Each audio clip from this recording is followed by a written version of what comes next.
Hello, everybody. Welcome to Pearls of Wisdom. I have a Dakini card reading for you today, which is actually very profound. I was really surprised when I saw these cards. Two of the cards are really very powerful and tell us exactly what it is that we have to do now. And I share here the screen with you so you can see them. So, okay, it's coming, huh? Okay. I have a very slow internet connection in the moment also. We had actually the first morning we had sunshine since quite a long time, at least 3 weeks. We had more or less rain and whole garden and everything is swamped. But this morning we had the first time some sunshine. I was very happy about that. Now, just half an hour ago or an hour ago, it started to rain again, but it's already clearing up and I can see some flecks of blue sky.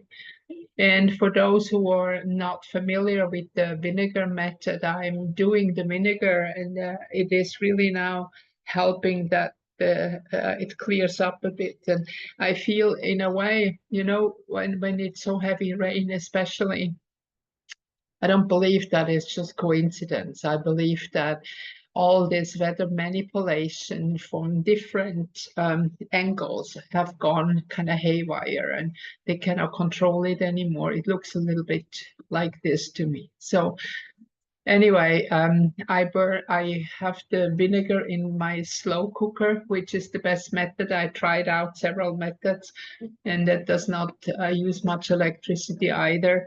And the acidity that goes into the air somehow disperses or dissolves the negative energy. And I really feel that the water that came down is now okay. I have a lot of orgone pieces with the crystal and the metal in my pond, and I'm swimming there every day, and it's really good. The water feels really nice and soft. Okay, so go back to the cards, and we have here first temptation. You might remember that I said already in my astrology reading that it's a kind of a difficult constellation, and I know many people who had really a rough time, and also some physical symptoms are coming up, and I can feel that too. There is a lot of stuff coming up, is going on, and we can see here exactly why. So first, it is the time that we have to decide the temptation, which way we want to go. We are all on a fork in a moment. We are like the apple down and the apple above. They seemingly look the same, but these are the two different roads we go, like up in a higher dimension or down, or stay in a dimension that is not so benevolent to our human existence, and especially to our creativity, which is constantly stolen because the dark ones, they live off us because they don't have energy themselves, so they need ours. So we are the ones to create the world that they want. So the moment we disconnect from this energy, we can create the world we want. So we, the people, the world that we want, and not the world that our controllers want. So this is the decision you have to make now. And where do you want to go, and what is happening to you then when you dive deep down? This is the deep end, the dive. You have to dive into dimensions and into your psyche. Actually, you don't have to do diving very much. It's coming up right now. It's bubbling up. And you are confronted with things that might even come from past lives, that maybe some people are in your life that are connected with your karma that is about to expire. And because the moment we move into a higher dimension, there is not that karma anymore as we used to have in the past. We resolve things in different ways. So a lot of things are coming up, and we have to look at them. There is no way around it. And many things are kind of expressed through the body. Those who have listened to the Healing Power of Illness videos that I have made a while ago, that you can find in the Pearls of Wisdom, that every illness that we have, every symptom that we have is actually a topic that we avoided, that we were afraid of to look at, that has fallen into the realm of the body. So this is all now in the body expressing itself, and you might have symptoms that you have no idea why, and they kind of come out of the blue, but they're not so much out of the blue. This is a long accumulation that is leading to this. So just accept it. And please, it does not make sense, and it will not help you if you run to an allopathic doctor and you use medicine for the maybe even painkillers to have to get the pain away. It's not working. So go for alternative things that there are many things that you can do. I generally use homeopathy, which works perfect for me. So once you go that, and then this is that dangerous pussy card, that is one, that the pass card, that is one that is really a very important card in that game. And I will do something I usually never do, but I'll read you a little bit of the text from that book. The face of the lioness fills the card, looking out with sultry eyes, between which a lion sits with a paws outstretched, emerging from a mane formed by a cascade of blonde human hair, woman's hair. The card evokes the seductive and dangerous aspect of the raw feminine energy. Now we have to see here that the shift that is going on is actually liberating also the feminine energy that has been suppressed for many centuries. Not just suppressed, but declared evil. I think that's the best word I can say. Okay. In her mythical form, this is Sengedolma, the lion-headed savioress. She is the Dakini Padmasambhava. She is the one that holds the secrets of the tantric teachings, because the Dakini oracle is connected with the tantric teachings, who brought the transmission to Tibet. In such aspect, she is the guardian of the deck, the initiation card of the oracle of the sacred Dakini. This card in the past indicates that the power is such that it has been able to protect the tantric secrets throughout all ages. And when you look at that, most people, they have no idea about Tantra, about the tantric initiation. They're very small group of people who know about it. And this is her job, to protect it. So this is the high potency point of entry into the occult transmission. And the transmission is something that you do not have to work for. This is nothing you can do. You have to be ready that a transmission can happen. A protector to those who value absolute truth, and a ruthless destroyer of those who deny it. So you see, the meaning of that card is very powerful. And it goes actually very good with the last card that I'm coming to a little bit later.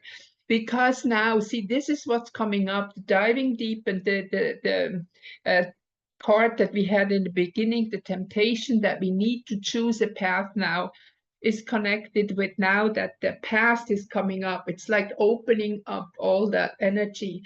And we have been working quite a while on that already. But now it looks to me like a couple of the people I'm in contact with, like a last battle, like really something coming up that is very profound to bring you that breakthrough. And we can see that just in the next card, in the 49 cutting through.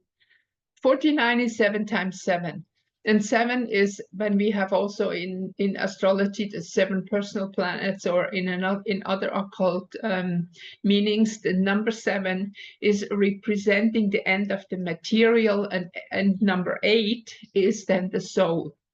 So when we have the expansion of 7 times 7, we cannot go further on the material. We move into another dimension. Like in that dimension, like we could use as a symbol or the explanation of the physical death. When we move out of our physical body, And we are still the personality, and all is still here, but we do not have a physical body anymore. This is the other dimension. We exist, another frequency. Now, this is now the cutting through shows that whatever you do, it's happening. It's again, if you're ready for the transmission, it will happen. The cutting through is happening if you like it or not. We are at that fork in the road that it's going to happen for humanity. So you choose. We have here symbols of male and female energies again, and it is about that we need to bring together, but not on the physical body in like gender operations or something like that. It has something to do with the connection of our soul.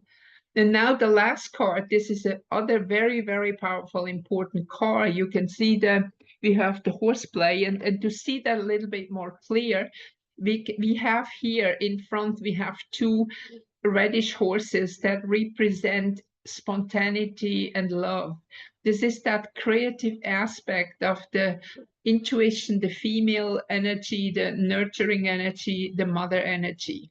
And in the back, you see here 3 horses, and the middle one has wings. But you can also see here, you see this is the shadow of a 4th horse. And you can see this is a warrior with the sword. It's difficult to see the whole, but this is another very powerful card in the game, which is also something that is connected with that breakthrough. And let me do that again. I read you the text here.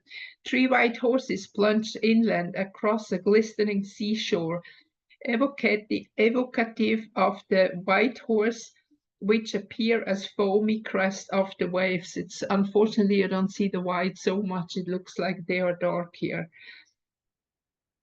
So they are swept by the wind. The central horse on the group winged indicated that, like Pegasus, he's a messenger of the gods. So you can see that is bringing a message from a higher realm, carrying the teachings from another dimension. The 3 horses symbolizes fantasy as a wave of inspiration, and the wet sand, an extra horse with a rider, reflected reminiscent of the 4 horsemen of the apocalypse. And you might remember that I talked about that before, that apocalypse is not the end of something, but it is a word that actually means revelation. So suggesting the end of the known reality and the entry into another one. In the foreground, the 2 reddish horses relate affectionately to each other. Their position and color evoke the feeling of play within the heart, liberated from worldly concerns. Just as on the threshold of the apparent world, the inner spirit plays. And this is so important to see. Like, we can see now all the political game and all that stuff playing out in the world, but it is not really that we need to participate. It is more important that we find our inner peace. We have to become observers. We have to let those forces that are fighting out there now play their game. The more you're able to withdraw within your heart into your energy of love and creativity and nurturing, the more safe you are also. Because if you keep up this energy, darkness will just vanish when there is light. I mean, if I turn on the light in a dark room, it's light, that's it. So if you are light, if you emanate light and spread it around you, the darkness cannot even approach you. So everybody who is in a situation as a target of violent energies or whatever is happening has still that part within that is like a hole that the negative can come in. So the more we work on ourselves, the more we enforce that positive light energy. And sometimes it's very difficult to express that because our mind tries to interpret things immediately in a different way. To be good does not mean that you have to be a social worker. And if you have your eyes a little bit open and see what's happening in these circles, you see that this is actually the worst place to be. because from a karmic perspective, they do exactly that, what does not help people to evolve, but the opposite.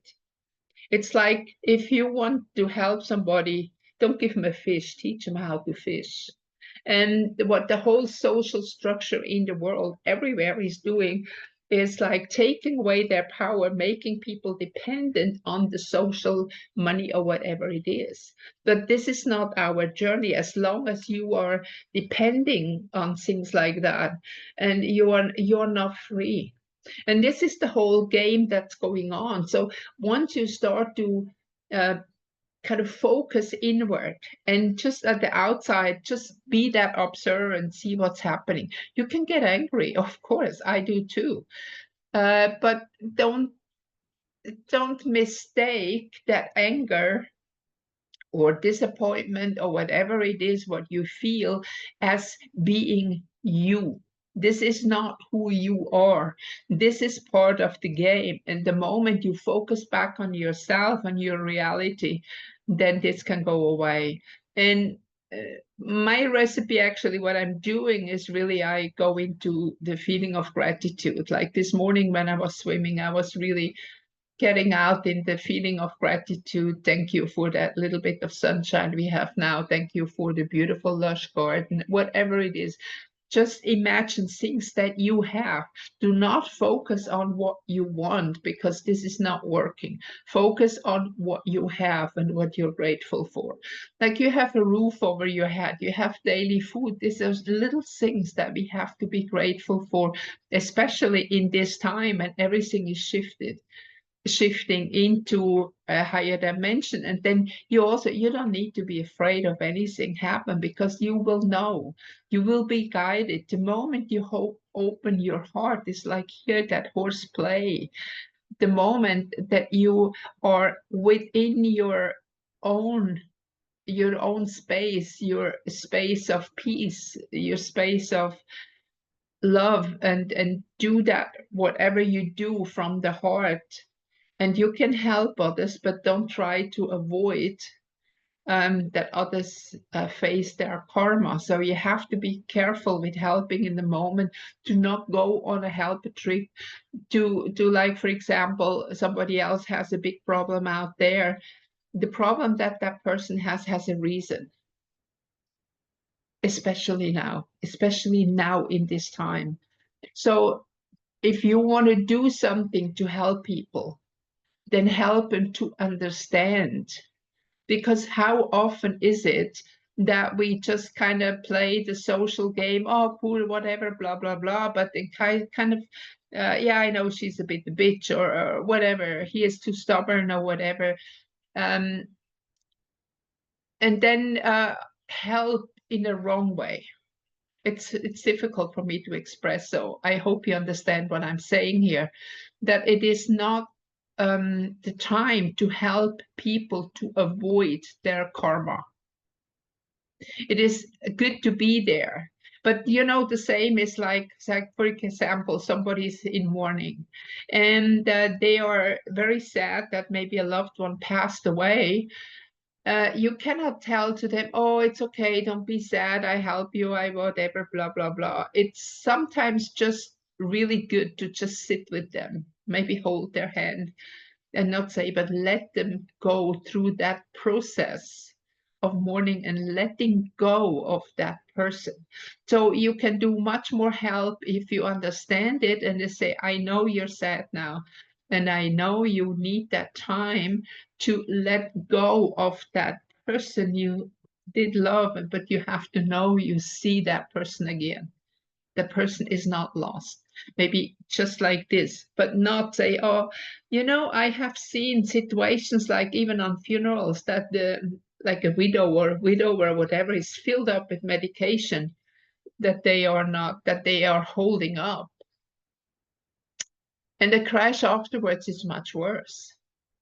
So it is good if we just can get out that pain and then move on with hope, with knowing that even if that person in the moment is physically not with us anymore, that person is not lost. And again, we have the topic of the death that is in here, very strong in this time. That is just the transition into a new beginning. Just contemplate that. Death is the transition into a new beginning. And once you really comprehend that,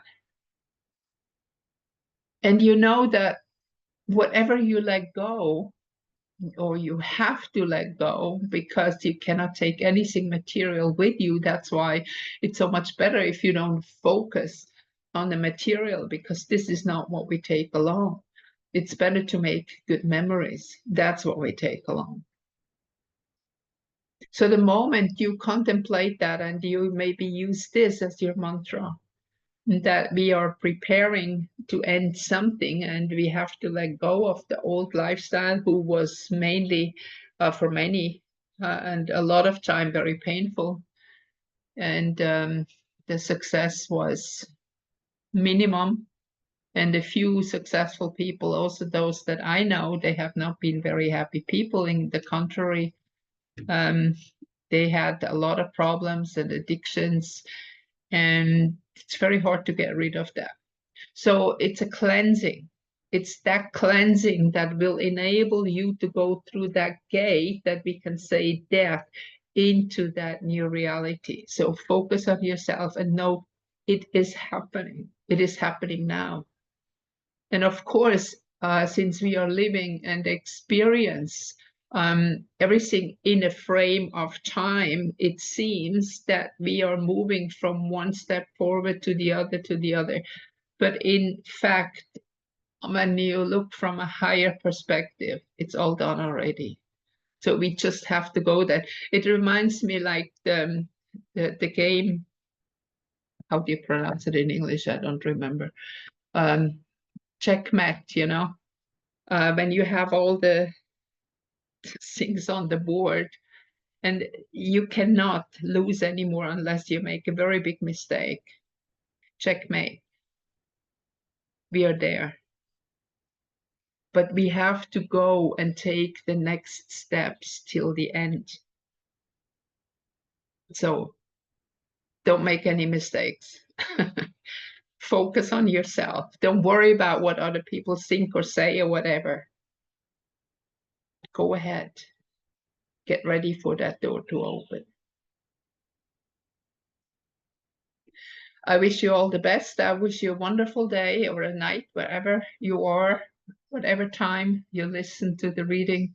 Please give me a thumbs up. And if you want to follow me, you have some links in the description below. Looking forward to see you again. Bye-bye for now. Now I have to figure out how to turn off that thing again. They had an update, and I cannot find anymore where to close it. Okay, got it. Bye-bye.